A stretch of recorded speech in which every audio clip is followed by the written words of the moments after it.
Hello students, welcome back to your science class. So students, in the previous class we have started with the chapter why do we fall ill, and we came to know that what is the reason why a person becomes ill, why a person get diseases.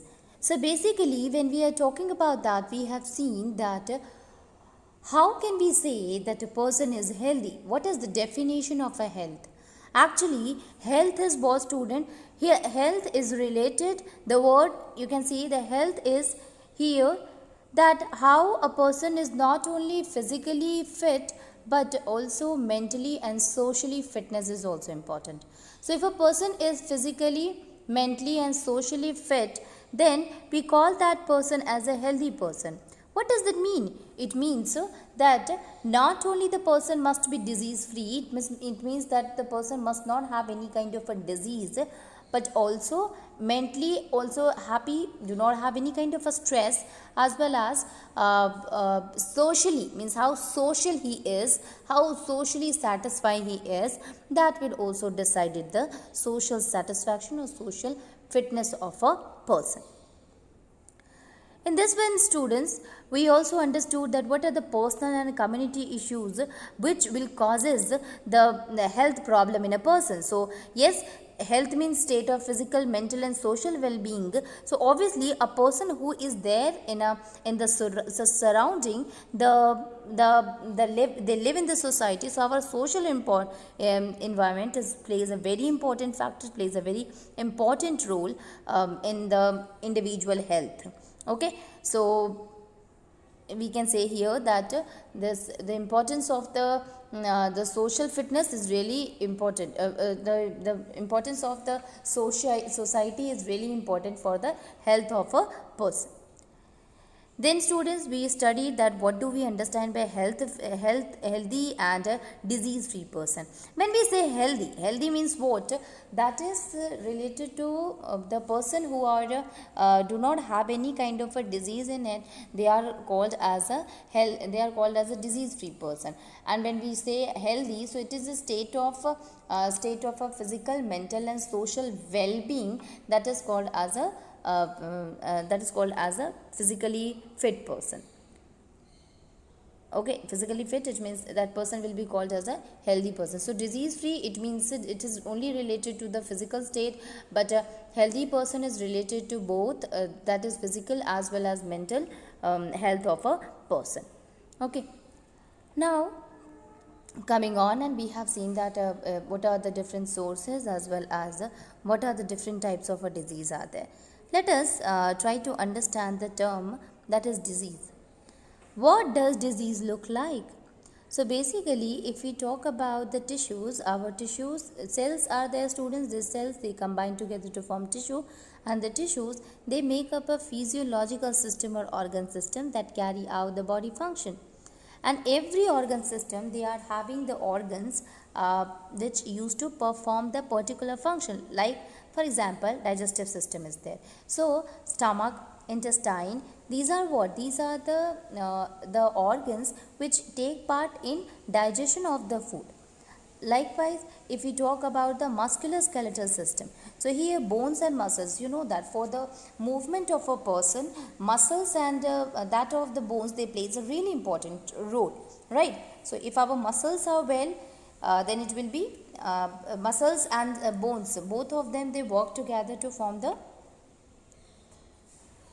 So, a muscular skeletal system is what? That will include bones as well as the muscle of a person. So, both of them will help in the locomotion of a person. Okay, so obviously these are what? These are the system which consisting of a different organ like bone or that of the muscle. So, what happened?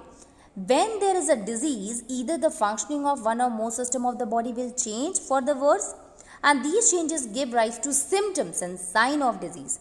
Symptom of disease are the things which we feel wrong. So, like suppose if we are having headache, we have cough, we have loose motion. If we are having wound with pus or any kind of other pain, body pain is there or swelling is there, these are what? These all are the signs. These all are the symptoms which indicate that there may be a disease, but they do not indicate that what the disease is.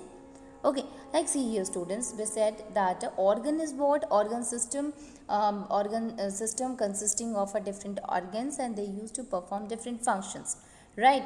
And the functions performed by them, it can be hindered, it can be interfere by the viruses, by the antigens, even by some of the malfunctioning can also occur. So suppose if any kind of a disease occur to a person, how we will come to know about that the person is suffering from a disease?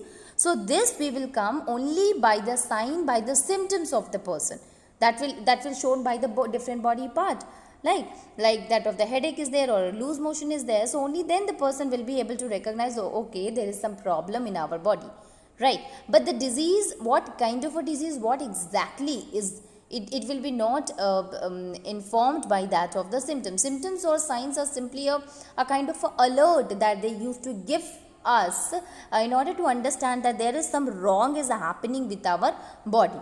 Okay, that we call as a symptom or a sign.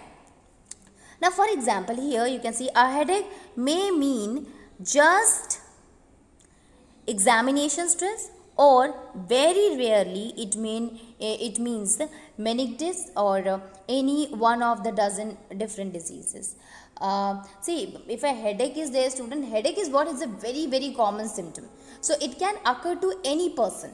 Okay, so any person, it means it can occur to any person who is having any kind of a disease.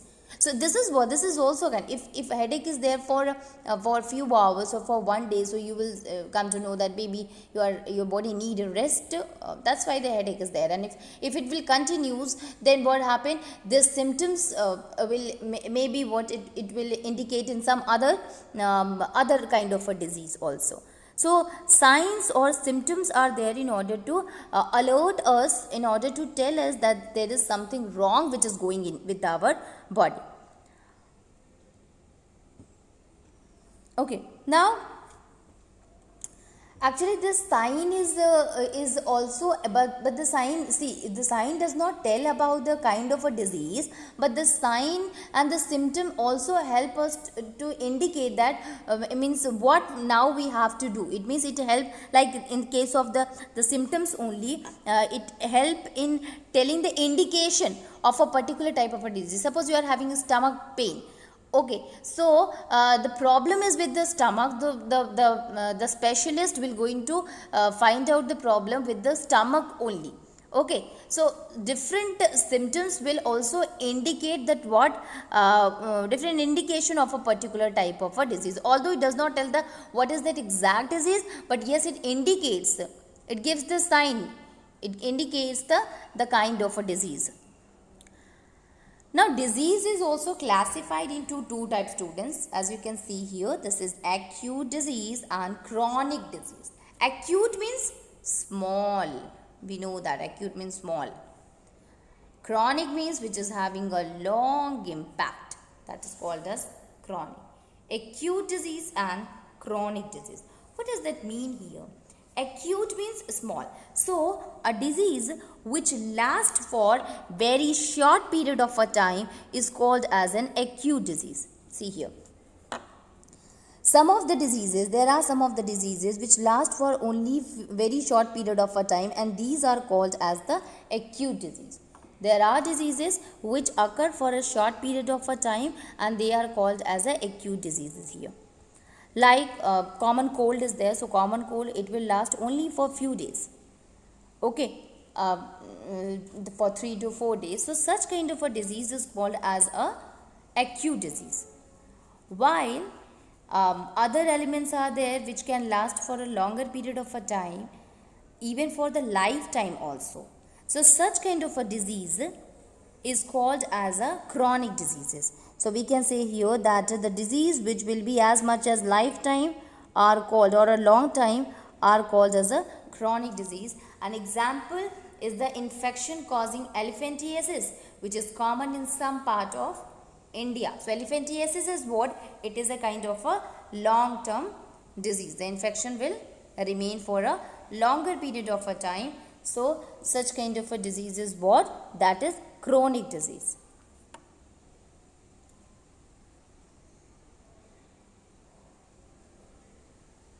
Now there is an activity by which we can find out that what kind of a disease is suffering from the different persons. Now let us try to understand about the chronic disease and the poor health.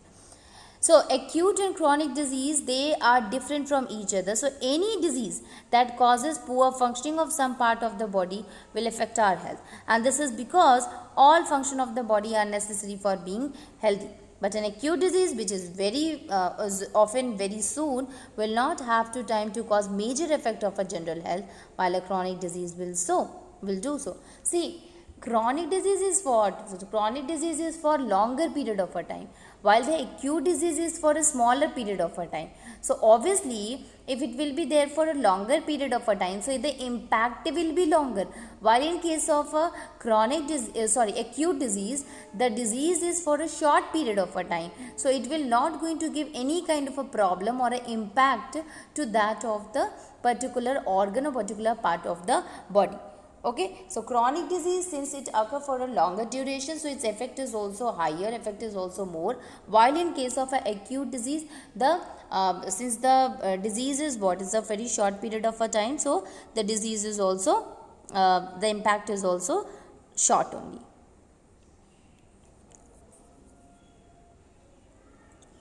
Okay, example here, an example is also given. Let us see what is the example. Think about cough and cold, which all of us have from time to time. Most of us get better and become well within week or so, and there are no lasting effect on our health. But if we get infected with chronic disease such as tuberculosis of lung, then being ill is the ear does make us lose weight and feel tired all the time. We may not go to school for a few days if we are having acute disease, but a chronic disease will make it difficult for us to follow what is being taught in school and reduce the ability to learn. In other words, we are likely to have a prolonged general poor health if we have a chronic disease. Chronic disease therefore have a very drastic long-term effect on the people's health as compared to acute disease. See, acute disease is for a short period of a time. Suppose a cough is there, cold is there, students. So it will not going to remain there for a longer period of a time. So obviously, if it will be not there for a longer period of time, so the impact will also be less.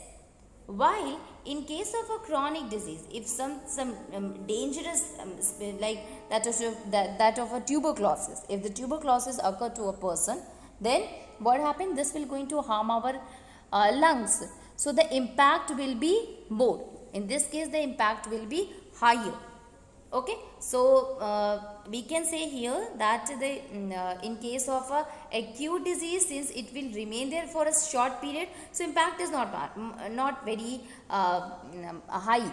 Now, like if a acute disease is there to a person, the student will be not able to will be able to join the school within few days. But if it will be for a longer period of a time, so the person need time to recover, and then only he or she can join it. Okay,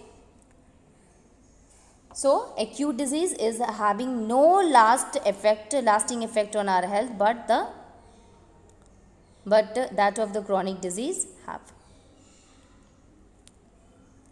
Now let us see what are the different causes of disease here. What causes disease? So when we think about the causes of disease, we must remember that there are many levels of such causes. See, there are different ways by which the cause of the disease can be caused. And this can happen to anyone.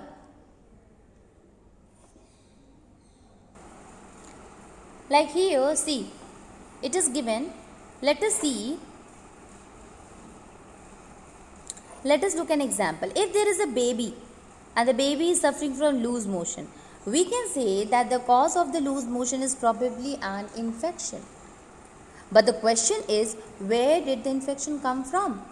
And suppose the infection come from an unclean drinking water, then unclean drinking water. So how the babies have had this unclean drinking water?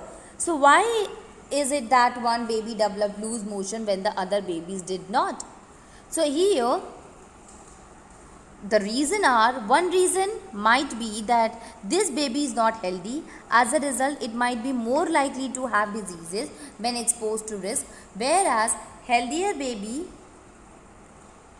would not. So what is the reason for the child to be not to be healthy? Because it is not well nourished and does not get enough food. So lack of good nourishment becomes a second cause of the diseases. Why is the baby is not well nourished? Because it is from a household which is poor. It is also possible that baby has some genetic difference that make it more likely to suffer from loose motion when exposed to pathogen. Now see here. Here a condition is given, student, in which it is said that a child is there, a baby is there, which is having a loose motion. So the question arises, why? Why a child is having a loose motion? So the reason can be many, but reason here it is, that is the child may not be healthy. Why? What is the reason behind not being healthy?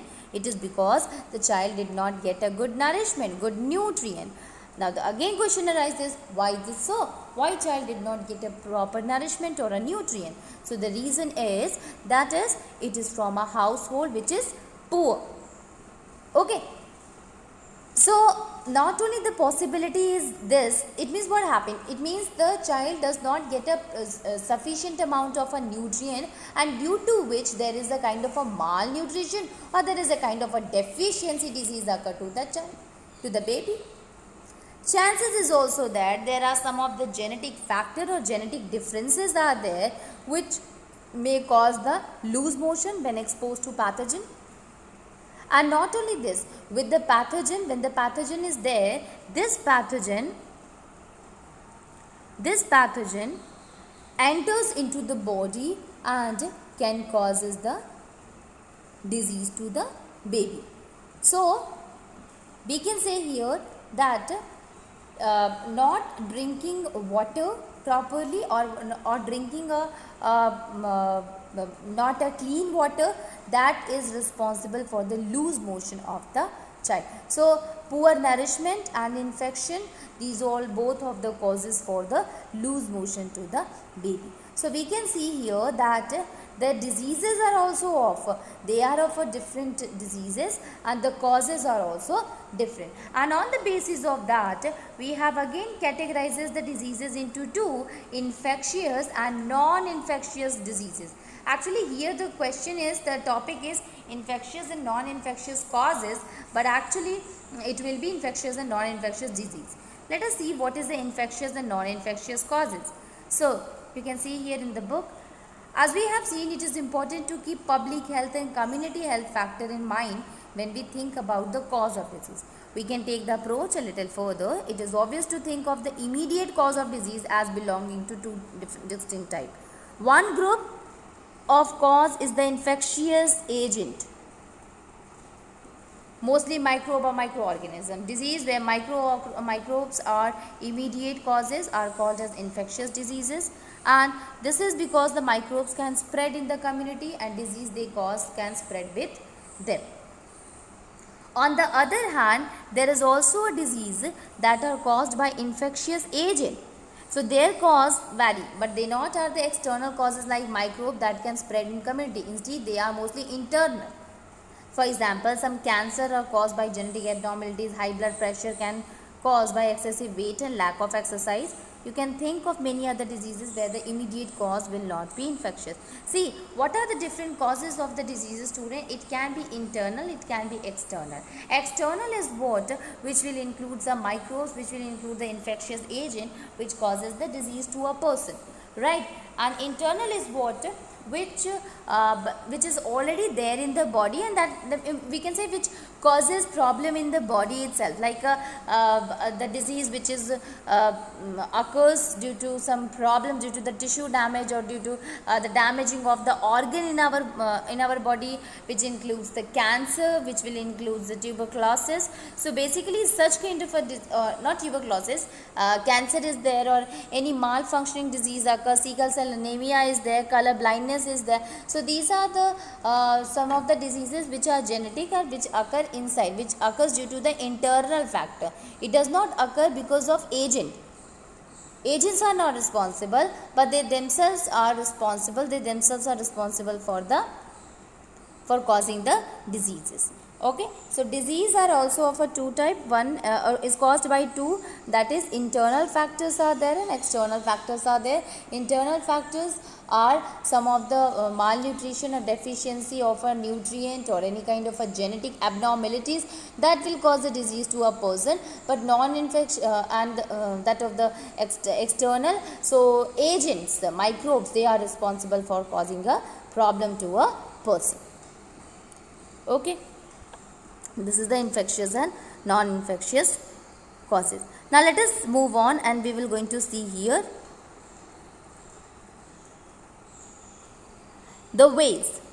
There are different ways, students, by which the disease can be spread from one community level to the other, or one person to the other person, and on the basis of the spreading of the diseases, we had again classified the disease into two, that is infectious and non-infectious disease. See students, when in the previous one we have seen the what are the different causes of, what are the different things which is infectious or which causes the infectious or non-infectious diseases. Here we will going to see that what is infectious disease and what is non-infectious disease. So infectious disease basically occur due to the agents. Again, the agents are responsible for the infection, that is called as the infectious diseases. So we have categorized the organism which causes disease into or we have classified them into viruses, bacteria, fungi, animals or protozoans. Some of the disease are by multicellular organisms such as worms of different kind. Students. Let us see here. See, as you can see in the picture itself, this is the picture of Sars virus. SARS was a virus which comes out again through China, and this causes a lot of infection, student. Like you see, today we are knowing coronavirus. So coronavirus is what? This is also came from China, and it gets spread a lot. This virus causes a lot of, it is so contagious, so infectious that it can easily get spread from one person to other person, right? And similarly the SARS was there also, students, which causes a lot of other, you can see the scales of the scale lining here, it represents the nanometer. It is about 500 nanometer, and the scale line, it gives us idea how small the things that we are looking at. Okay, so the first one is the SARS. Okay, SARS is responsible for causing the infection to the respiratory infection to a person. Okay, this is an example of a SARS, which is a virus.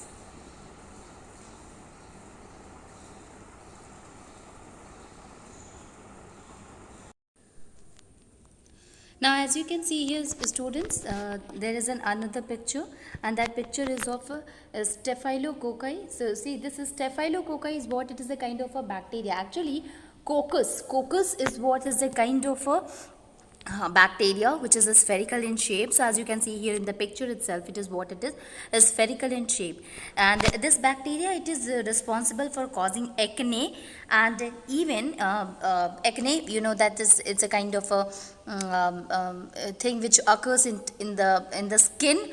So that is caused by Staphylococci, and you can see the scale of the image is indicated by the line at the top left, which is 5 micrometer long.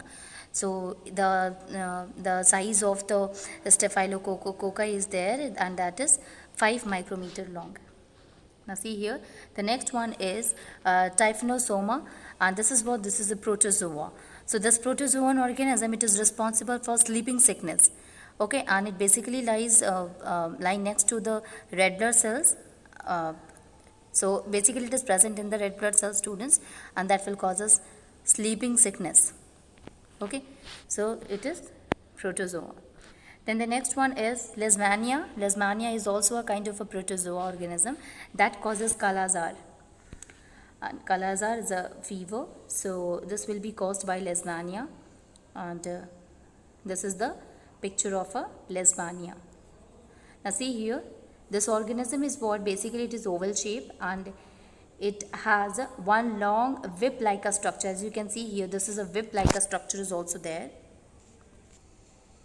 So as you can see here, this is what this is the picture of Lismania, which is a protozoan organism that will form a Kala-Azar. When you look at the structure, it is what? It is oval shape and it is having a whip like a structure. I'll show you how it is the whip like a structure. This is a whip like a structure, students. As you can see here, a long whip like a structure is there in it. And the organism, one organism arrow is dividing, while a cell of the immune system has a grip to the two whip of a dividing organism. Basically, this is the immune cell. It is about 10 micrometer in diameter. So Lismania is a protozoa which causes the Kala-Azar. Then the next picture, this picture is of a roundworm, students. Ascaris lumbricoides, that can be a male or a female. And this Ascaris, which is a roundworm, it is from the small intestine. And the ruler which is next to it, it shows that it is 4 centimeter to give us an idea of the scale. Actually, here it is telling about the size, and you can see here the size is 4 centimeter. It is 4 centimeter. Okay, so the scale is there, students. I'll show you the scale here. This is the scale. This is the scale, and in the scale you can see it is 4 centimeter. Okay, that is a roundworm. Then these are what? These are some of the examples of the diseases, some of the diseases which is caused by the different infective agents. Now see here, the common example of a disease which is caused by viruses are the common cold, influenza, dengue, fever and AIDS. Diseases like typhoid fever, cholera and tuberculosis is there. Even anthrax is there, they are caused by bacteria. And some of the common infections, they are caused by fungi. Protozoan microorganism are there which causes malaria and Kala-Azar. So the different pathogens, they causes the different diseases also. Okay, and worms are there. Worms are the intestinal worm infection. It is caused by the roundworm. So some of the disease causing agents, these are the different agents also. Question here, why is it important that we think of these categories of infectious agent? The answer is that these categories are important factor in deciding what kind of a treatment to use. See, if a person is having a disease and you are knowing that what kind of a disease a person have, you must know that what is the causative agent. If you are knowing the cause, if you are knowing the agent who is responsible for giving the disease to a person, obviously it will be very easy for the doctor to cure from that disease, to give the proper medicine against that particular agent, because we have to kill what? We have to kill the causative agent. Only then we will be disease free. And this can happen only when we are knowing that what kind of a agent has attacked to us, or what kind of a agent is responsible for causing disease to a person. Right? So it is really important to decide that what kind of a treatment we should give, and for that we must know the members of the groups. Now see here, how can we identify that the causative agent is a bacteria or a fungi or a viruses, etc. So basically we can find out with the help of some of the characteristic which is in common with both of them. Okay, so viruses, they are having some kind of characteristics like that of the bacteria. Then protozoa also, they are having some of the biological characteristics with the help of which we can identify them. Now see here, all viruses, for example, live inside the host. This is the property of every virus, that viruses, they live in the host, while the bacteria very rarely do. Virus, bacteria and fungi, they multiply very quickly, while the worms multiply very slowly in comparison. All bacteria are closely related to each other than to virus and vice versa. This means that many important life processes are similar in bacteria group but not shared with the virus group. As a result, the drug block one of these life processes in one member and is likely to be effective against many other member of the group, but the same drug will not work against a microbe belonging to a different group. So see here what does that mean? It means the bacteria, their functions are almost equal. So that's why if you are taking a drug, if you are taking a medicine which is against the bacteria, it will help in giving you prevention from that disease, if the disease caused by the bacteria. But in case of a virus, the same medicine will not work, because the metabolism, the function performed by the kind of a metabolism shown by that of the virus is different. Okay, so somehow they are common and somehow they differ from each other.